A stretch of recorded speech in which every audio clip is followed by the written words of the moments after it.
Starlink arrive en RDC. Elon Musk connecte enfin les zones les plus isolées du pays Starlink, désormais disponible en RDC. Une révolution numérique signée Elon Musk, Kinshasa, 3 juin 2025.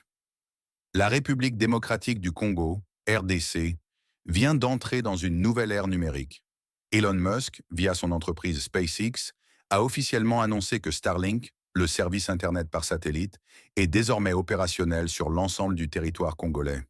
Retour sur l'interdiction de 2024.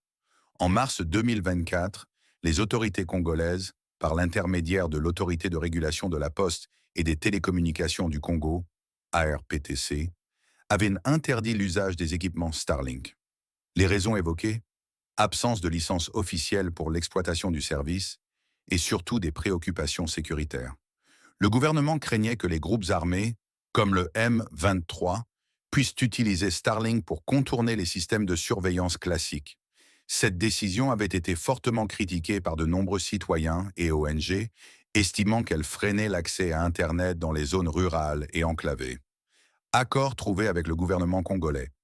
Après plusieurs mois de négociations entre SpaceX et les autorités congolaises, un accord a été conclu en avril 2025. Résultat, la licence d'exploitation a été accordée à Starlink, les équipements sont désormais légalement commercialisés et utilisés à travers le pays.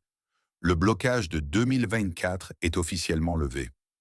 Qu'est-ce que Starlink et pourquoi c'est important pour la RDC? Starlink est un service Internet haut débit fourni par une constellation de satellites en orbite basse lancée par SpaceX.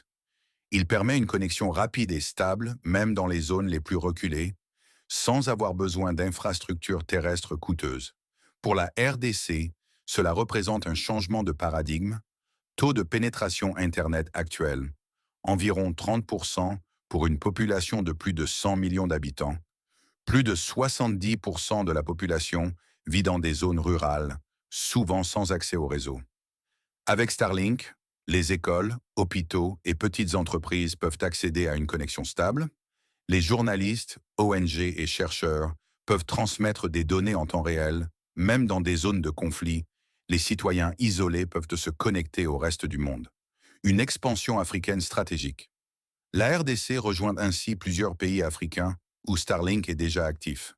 Nigeria, Kenya, Malawi, Zimbabwe, Tchad, depuis novembre 2024.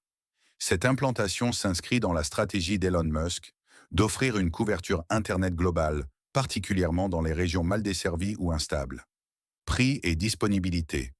Les kits Starlink, antennes plus modem, sont déjà disponibles à la commande sur le site officiel www.starlink.com.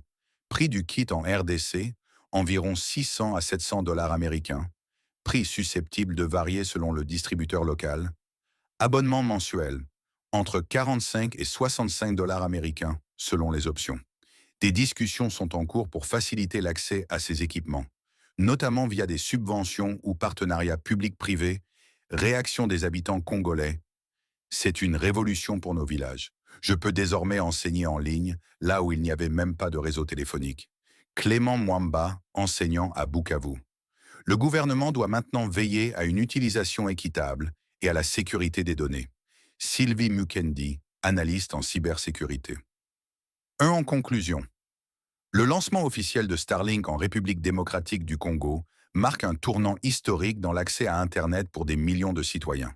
Si les défis restent nombreux, notamment en termes de coûts et de réglementation, l'accessibilité numérique en RDC vient de franchir un pas décisif. Starlink en RDC, c'est plus qu'un simple service Internet. C'est une révolution pour l'éducation, la santé, l'économie, et peut-être même pour la paix. Qu'en pensez-vous? Starlink est-il une bonne chose pour le Congo? Abonnez-vous à Flex News pour ne rien rater de l'actualité tech, géopolitique et numérique en Afrique centrale. Activez la cloche, commentez et partagez.